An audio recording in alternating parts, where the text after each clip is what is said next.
There is a wondrous province in northern Georgia, situated in the mountains of the Central Caucasus, Svaneti, home of the Svan people. The people born into this ancient culture have lived far away from civilization for centuries.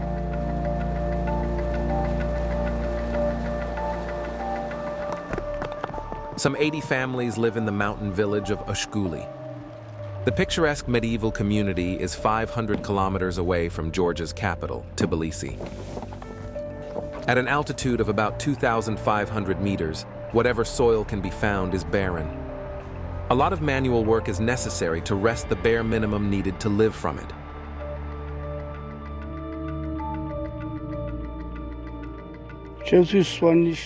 Being a Svan goes together with being strong. It also means being someone who has weathered a lot of hardship in life. Our ancestors have had to bear a lot of misery and constantly battled against it. We Svans are strong, industrious, and loyal. Being a Svan means a lot to me. It is autumn in Svaneti. The inhabitants of this secluded mountain valley are preparing for a long, harsh winter. It comes with a vengeance every year and completely cuts off this mountainous region from the outside world for 6 months. To survive in this inhospitable world, the Svans have set firm rules. The man is the undisputed head of the family. The woman's realm is the house and her children. In the winter, when the road is closed, it's impossible to get to a doctor. And I really worry about the children, especially since in winter it's easier to catch something. This is when I start thinking about taking the children and moving away from here. It's very unusual for Svans to leave their home. As a matter of fact, their cult of the dead keeps them virtually fettered to this soil. This cult determines their entire life. The Svans believe that the souls of the deceased live on and look after the well-being of the living. When it begins to rain in Svaneti, people know the winter is just around the corner. Chopping firewood is one of the essential jobs before winter sets. Today I have to help my cousin. The axe has to be really sharp to make the job easier. We want to chop another 10 cubic meters of wood, which is about 10 sled loads.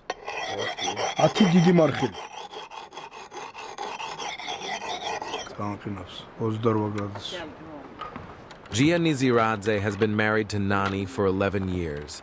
She comes from a neighboring village. The Niziradze are one of the most respectable families in Ushguli.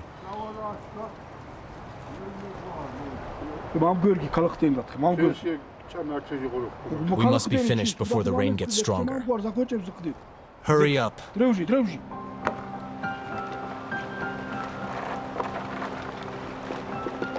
It seems that the invention of the wheel has still not reached this area in the Central Caucasus. Just as thousands of years before, Svans transport heavy loads by means of traditional ox-drawn sleds across the rough terrain.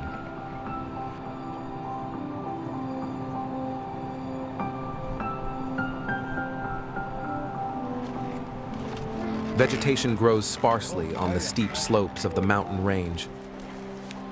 At the tree line, there are no more conifers, only birch trees.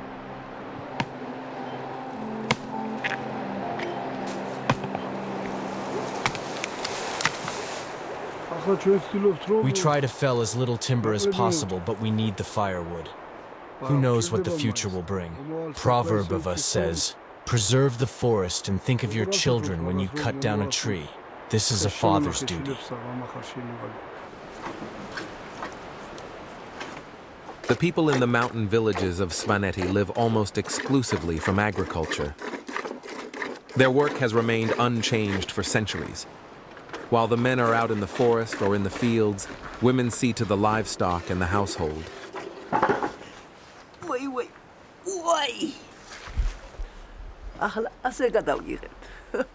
To live in Ushguli, one must be prepared to sacrifice a lot of things and work hard. At least 12 hours a day, 7 days a week. And that includes all family members.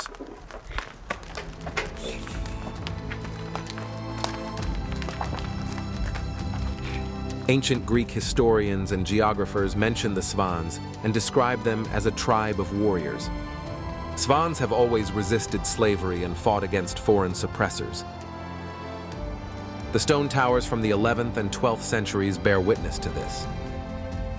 In times of war or long-lasting blood feuds, these towers offered a family protection from their enemies. An extended family could barricade itself inside a tower for months.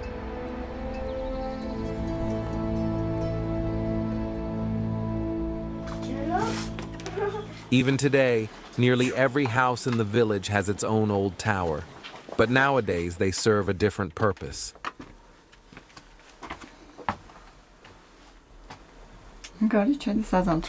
Here are our food supplies for the winter.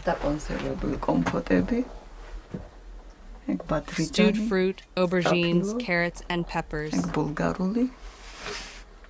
And here is the meat, dried and cured for the winter.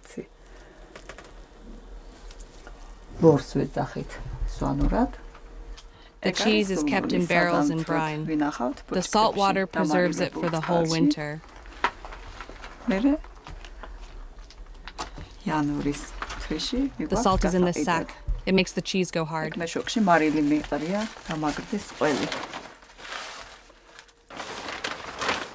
Whatever supplies are superfluous to the family's needs are sold on the markets in the nearby villages, especially the cheese.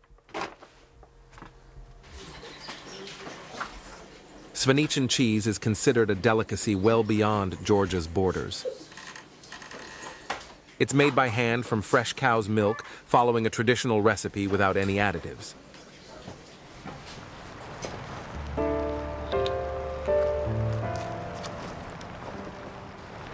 The men return from cutting down trees.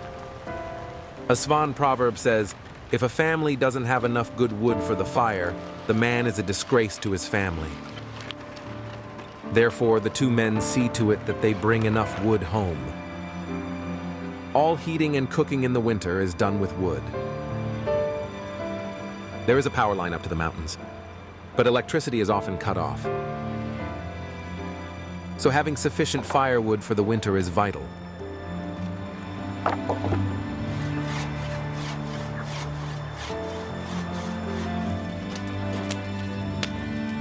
Wood is also needed for distilling schnapps. Svans like their alcohol. So as not to be left without in the winter, they dissolve old bread in water and ferment it by adding yeast. The brew is then distilled. Traditionally, Svans must have enough schnapps in the house not only for themselves, but also for guests and for the deceased. We're not done with the winter preparations yet. We have the hay, but we need wood from the forest.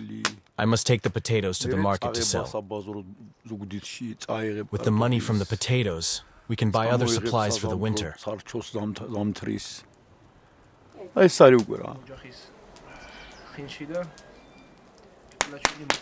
The drinking of alcohol in Svaneti follows some set rules. One of them is toasting. To Georgia, to a good future for our country, to our family, our people and our land, peace for the country and the whole world, and may our country always be victorious.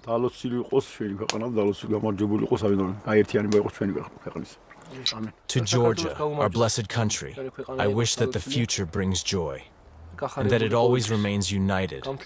I wish our people happiness and all the best for us. The new brew seems tasty, but will it be enough to last the winter?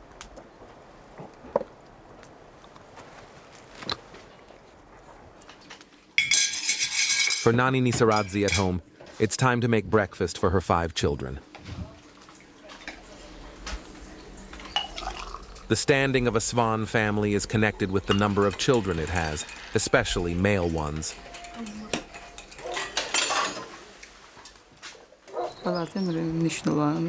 Children are the most important thing in life. They are both a challenge and a huge responsibility. I live for my children. Not long ago, I was in Mestia, the provincial capital, and saw that progress is finding its way in. I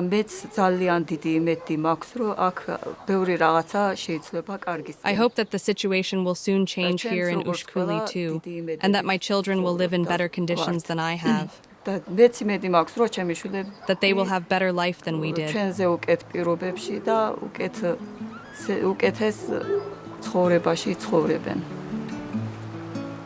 It goes without saying that the children go to school. School attendance is compulsory for 9 years in Ushkuli. Conditions in the small community school are ideal. There is one teacher for every 3 or 4 children. Although Svans speak their own language, the lessons are taught in Georgian. Svanuri, the local language, has no written form.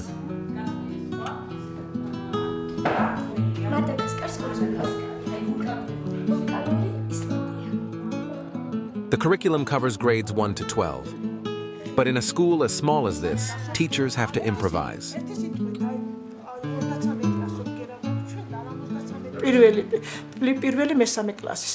There are not many children in the village, so I have to teach 2 classes together. It's a bit difficult because of the different ages and material. The 2 younger children are learning the alphabet, and the older boy is doing maths. I must say that children here are noticeably smarter than those in the city. Unfortunately, though, there are fewer courses here than in larger schools. So, for example, we have no foreign language or dance lessons.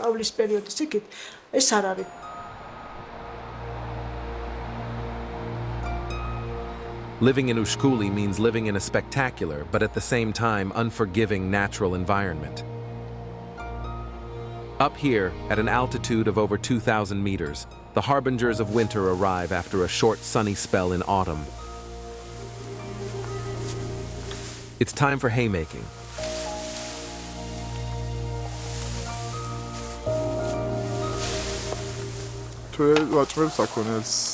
So far, I've got 130 loads of hay for my 13 cattle. It should be enough. We've been lucky with the weather. I've got to make some more hay, then I'll take a break. But afterwards, I must also chop wood for the winter. Once all the work's been done, I can relax and wait for the winter to come. And then I'll just sit by the stove, eating and drinking.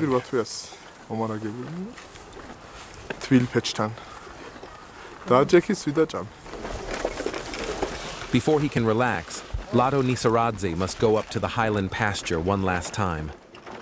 The path is long and arduous. Hello, Beka. Where are you going? I'm going up to my father. Come, I'll take you with me. The 11-year-old boy would have to struggle for more than 1 kilometer up that steep hill. He's taking some food to his father, who will be working on the highland pasture all day.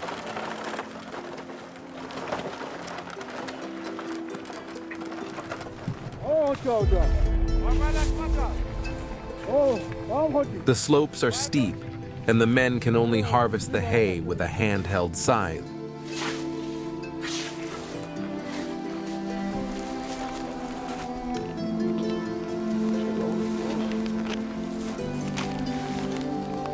The meal consists of the traditional khachapuri, bread filled with cheese or meat.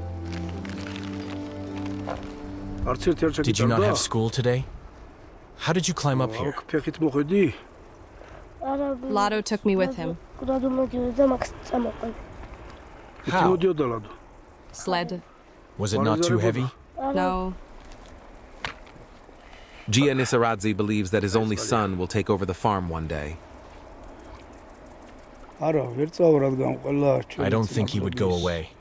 He can't do that because the graves of our forefathers are here. Our family church is here too. That's the reason why I stayed. When I was young, I wanted to move away. But soon things will change here. Modern technology will reach us. For example, a hay mowing machine. The street to the next town, Mestia, will be asphalted. Then the tourists will start coming. So there's much to be said for staying here.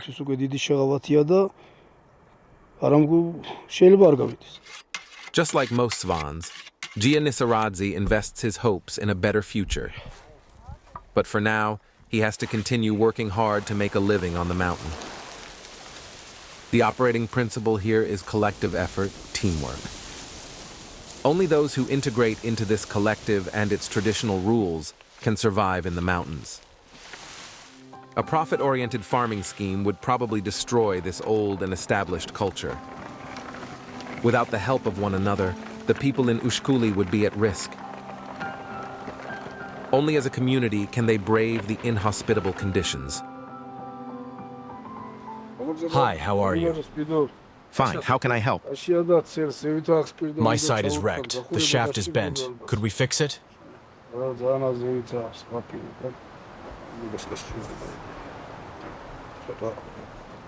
As long as they hold out, the simple tools are mended and repaired over and over again. There's simply not enough money for new acquisitions. Gia's neighbor has set up a small forge in his tower. Using a blower and burning wood and a lot of wood shavings, his fire reaches a temperature high enough to mold iron.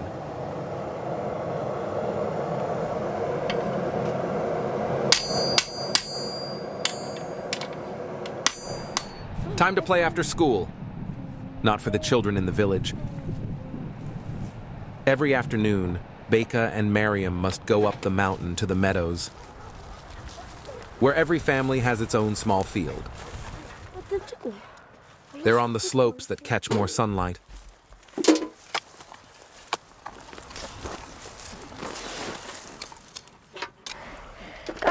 We always pick the potatoes for our family. I always dig over the soil first. And I pick the potatoes.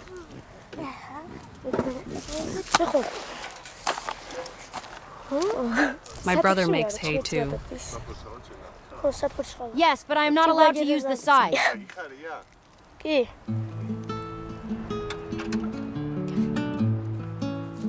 As is the case in most agricultural societies, the Svans consider it a blessing to have many children. As usual, boys are preferable. They have to learn to help with things from an early age, while girls are schooled in how to run a household.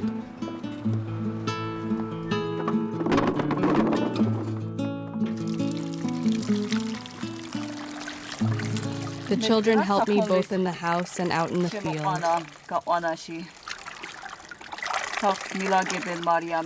When I have to work, they also cook our meals.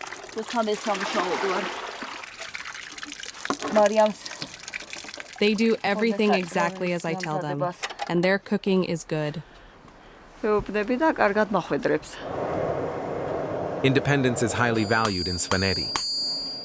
In contrast to agricultural societies in Central Europe, in which every village has its tradesmen, Svans repair everything themselves. In Ushkuli, there are no carpenters or blacksmiths.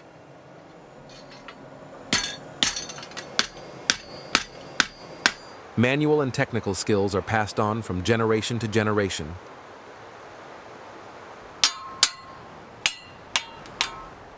That looks great. In 2 days, I have to do community work again. Let's see how many scythes will break then. Bye now. See you soon.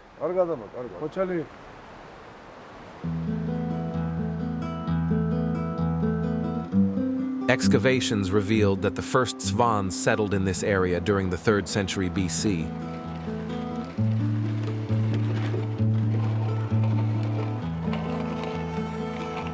The high peaks of the Caucasus may have offered them protection from aggressors, but at the same time cut them off from the outside world.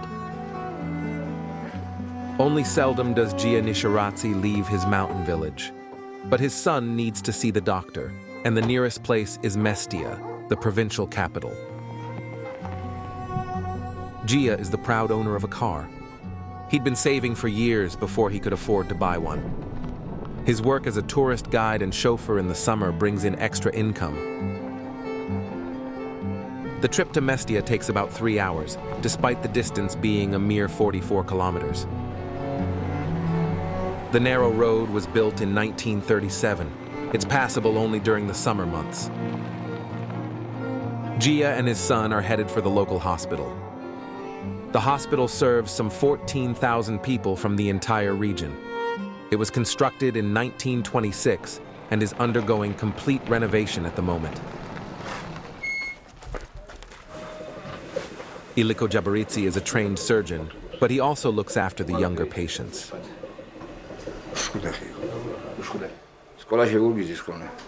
There are some problems with the spine, which is a little bit curved. This is close to the first stage of scoliosis. He must stand upright regularly. Open your mouth, please. Are your ears hurting? He's a healthy child, but he should learn to stand straight. He has to eat more fruit and vegetables for vitamins, but otherwise, everything is normal. Thyroid disease is the most common medical condition in Svaneti, and in the whole of Georgia, too. Thyroid complaints due to iodine deficiency. There is too little iodine in our water and in our food, and this results in a hypofunction of the thyroid.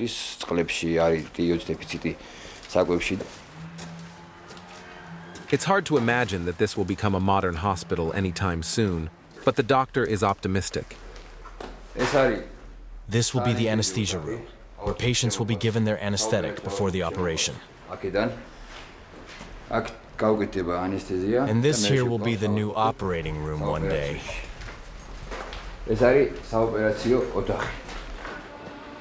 The father takes the doctor's advice very seriously and buys a lot of fruit and vegetables for the winter. They are vital for the children's nutrition. The vitamin-rich produce does not grow in Svaneti, though. They come from Georgia's lowlands. It certainly is a problem, as the doctor said, that the children don't get enough vitamins. Over the winter, we always have plenty of cheese and meat, but it's not enough for a balanced nutrition. 47-year-old Gia knows that the issue of his children's unbalanced diet is not easy to solve. He hopes that one day they'll be able to buy fresh fruit and vegetables in Ushguli. Before returning to the mountains, father and son visit the hospital doctor at his home. He is a distant relative, and it is courtesy to pay him a visit. In return, Svanetian customs dictate that the host offers the guests food in abundance, usually khachapuri, the Svanetian cheese bread.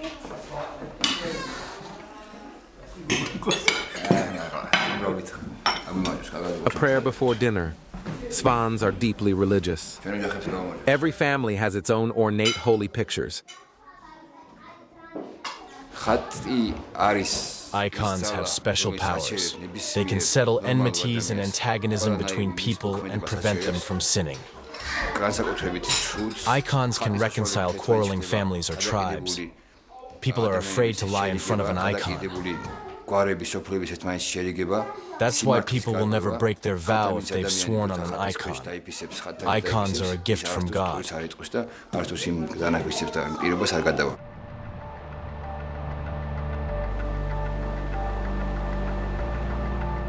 A short distance from the town of Mestia lies Ligurka, the national shrine of the Svans. It is a small church built during the 11th century in honor of Saint Quiricus and Saint Julietta, martyrs at the time of the persecution of Christians. The church is guarded by 63-year-old Saul Gulbani. Having the reputation of being very trustworthy, he was chosen to hold the key to the church. Inside the church, some extraordinary icons are stored. A massive silver-studded cross from the 11th century AD dominates the tiny space. The icons are very important to us Swans. Without them, we cannot exist. It hasn't always been easy to protect those valuable items from our enemies. The people from my village especially defended them many times in the past. Many of the icons were made here in Svaneti because we had many skilled silversmiths.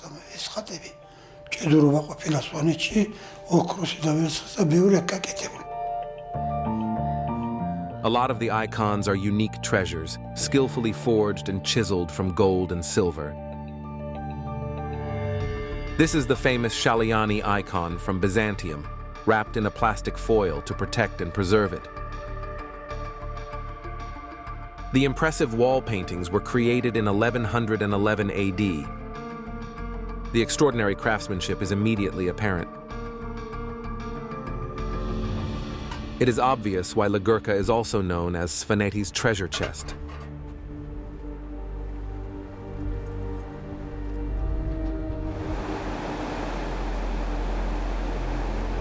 Svaneti's remoteness has led to some religious peculiarities. Svans maintain a distinct cult of the dead. They firmly believe that the souls of the deceased regularly return to the living.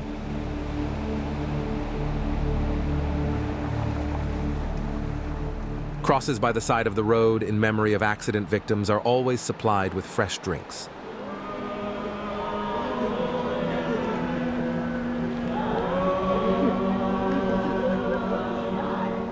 The burial of the dead is a moving ceremony.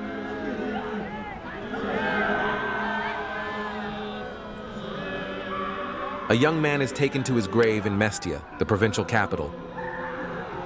Over 1,000 relatives from all across Georgia have come to bid farewell. The wailing of the women and the mournful chanting of the men can be heard a long way away.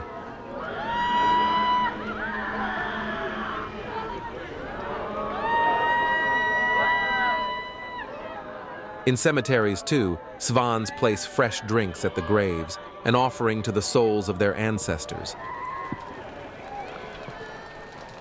A custom from the pagan pre-Christian days claims the Orthodox clergy.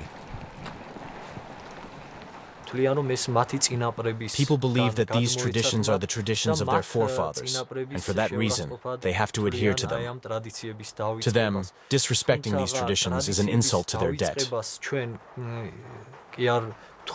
What the Church asks of the people is not to forget about these old rituals and customs, but to refrain from practicing them as Orthodox Christians.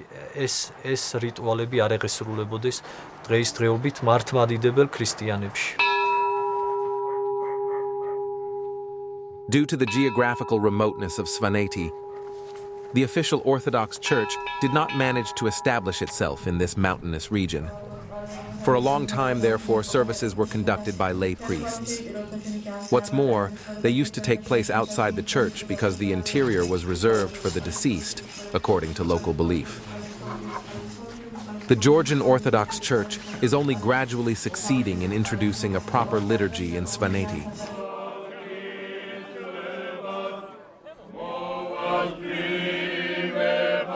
Weddings are major events in Svaneti. To honor this special day, old men wear their traditional stiff felt hats.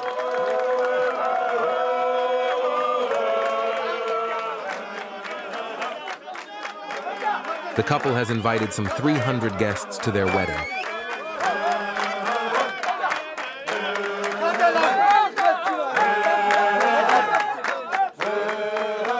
The two families have chosen a figure of authority to be the Tamada, the Toastmaster.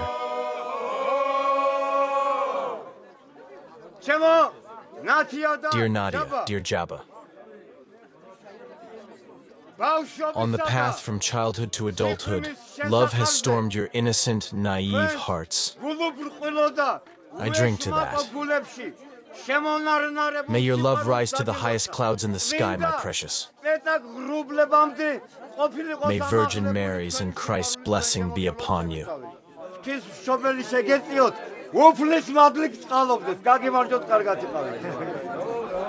Once the Tamada has emptied his horn, the other guests can drink too. It is also his duty to watch that no one steps out of line during the ceremony. I am leading the celebration tonight and have begun with the traditional Svan toast. We drink first to God and to St. George, and then we propose the toasts that are customary in other parts of Georgia. In the main, however, the wedding reception is about singing and dancing all night long. The songs tell of pride and honor, but also of the great responsibility that a Svan newlywed bears. I wish us happiness and health, success and many children. Certainly no less than 10.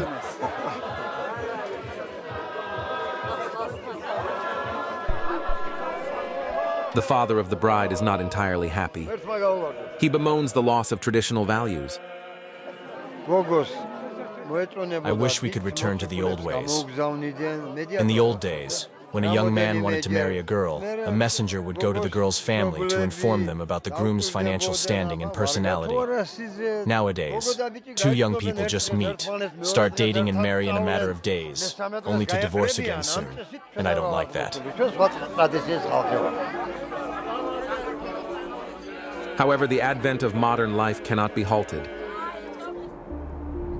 And the same is true for Mestia, the capital of the province. The town, situated at the foot of the mighty double summit of Ushba, resembles a vast construction site. Many of its roughly 3,000 inhabitants are converting their houses into small pensions. The allures of tourism are hard to withstand. The Georgian state promotes the development of the region into a tourist area, aiming mainly at hikers and skiers. The first visitors are already here. The airport's runway has already been extended. The terminal owes its futuristic shape to a Berlin-based architect's firm. The German architects based their design on the traditional Svanetian towers. In their efforts to attract tourists, Svans bank on the charm of a traditional family atmosphere. 24-year-old Georgi Japaritsi is converting his parents' house into an inn. Georgi went to school in Germany. He speaks the language and has an idea about what his future guests will be like.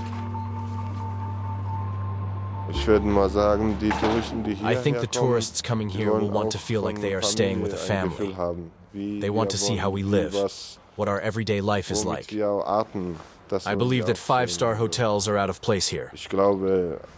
This is Svaneti, an old traditional province that has to be preserved.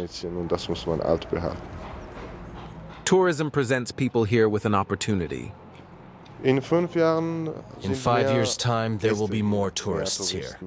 I think that by then, everything will be much, much prettier and better here too. Okay, maybe not prettier. It's always been pretty here, but newer and better. Changes can also be good to a certain extent. An increase in the tourist trade will change the traditional way of life of the Svans for good. Disputes have already arisen because some families in Mestia have not been awarded subsidies for renovating their houses. The Council of Elders is convening to resolve this issue. It's an institution that has existed here since ancient times.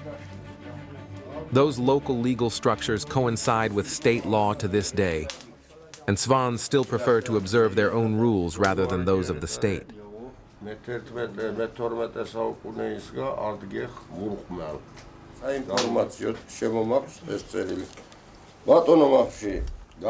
A council member has written a letter to the government on behalf of the entire council.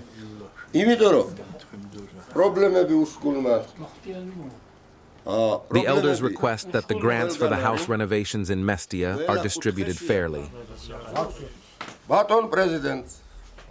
This will go to the government. They should judge for themselves how reasonable and logical the letter is. What's important is that they listen to the voice of the people. Whether the demand is fair and logical is not relevant. This is how proper democracy should be. The council, say, is still very influential in the case of capital offenses such as robbery or murder.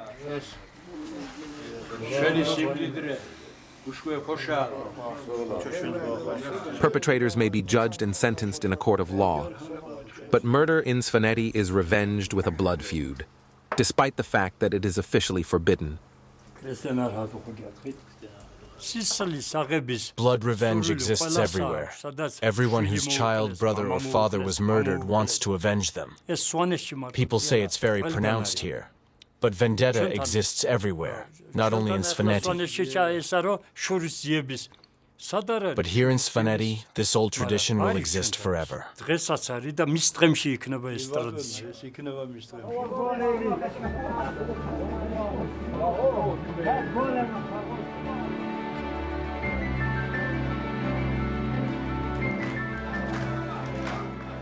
Sometimes, even in Svaneti, prediction and modern life are not too far apart. In a coffee shop in Mestia, a group of teenage students are having a going-away party.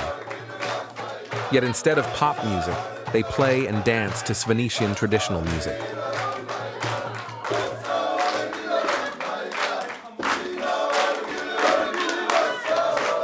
"20-year-old Nina has just graduated from high school. Soon, she will leave her hometown for the big city of Tbilisi, the country's capital, where she will study law and economy.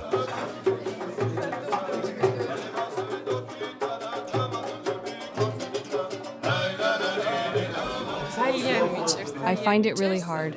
I will definitely come back on at the next holiday. Leaving my home, even though it's only for a certain period of time, is not easy. On the one hand, I think it's very sad that Nino is leaving our beautiful Svaneti and her friends. But on the other, I believe it's a good thing that she's found a purpose in her life and wants to study. Young Svans wanting to pursue a higher education will inevitably have to leave the region they grew up in.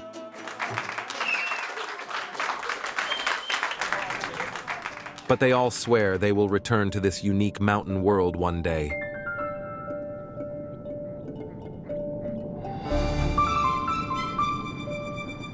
In Ushguli, people are slowly getting into winter mode.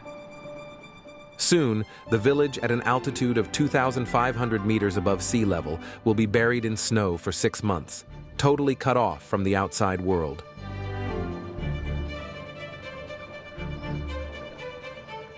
An old village custom at the beginning of the cold season is to slaughter an ox.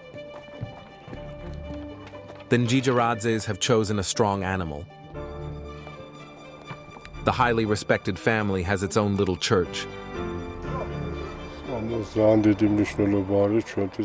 This church is of great significance to the Nizaradze family. It's been standing on this hill for centuries. Our ancestors worshipped and protected it. Everyone who visits us likes the fact that our family has its own church.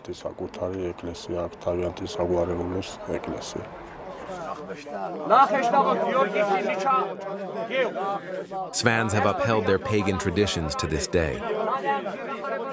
In their prayers, they commemorate the deceased and pray for the living.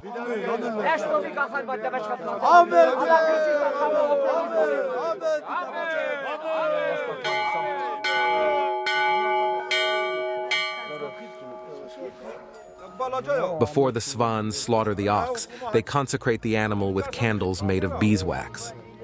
It is an ancient ritual with its roots probably in the Old Testament.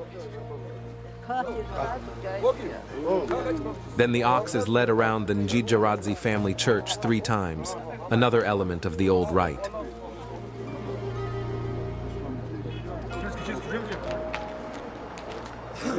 Slaughtering is also an archaic procedure. In order to contain the 360-kilo ox, Gia needs help from the other men. Then he slits the animal's throat and they wait until it bleeds to death. Everyone has come to join in the feast. Relatives, neighbors, friends. After all the weeks spent together harvesting up on the steep slopes, it has become a tradition to also celebrate together. The heart of the ox is cooked separately because it must be blessed in the church later. The The joints of meat that are not eaten immediately are cured and stored for the winter. The cooking for the feast is done exclusively by the men, another one of those Svanetian traditions. The women bake khachapuri. The bread is filled with fresh innards. Feasts are essential elements of life in Svaneti. They are days to celebrate with family and friends, but also days of contemplation about the really important things in life. I wish my children a good future, a good life, and that their living conditions are better than ours. I wish the very best for them. To me, being a Svan is associated with being very proud and dignified. It's an honor to be a Svan and to be able to preserve the Svanetian tradition. Svans are considered people with very good qualities. Ushguli is a free place. I am proud to be a Svan, and I will never cease to pray for Svaneti.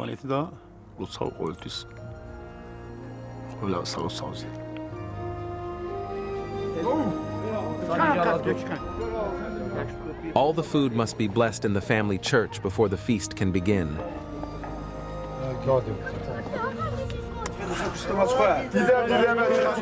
The Svans not only remember the dead in their prayers, but in spirit also share their food with their ancestors.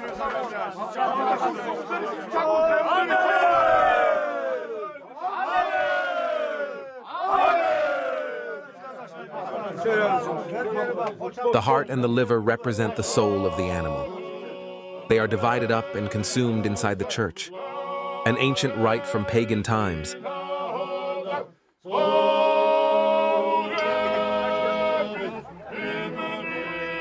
Svans honor nature, the gods, and their great victories against aggressors.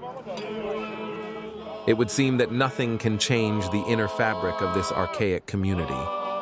And yet the advent of modernity is unstoppable.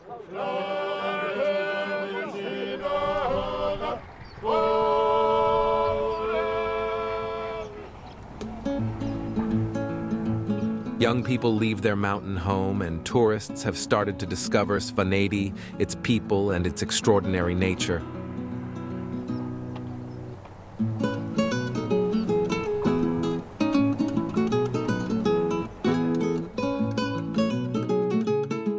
But Svans believe that the dream of a good life can only be fulfilled if they succeed in preserving the old traditions and values which their ancestors have handed down to them.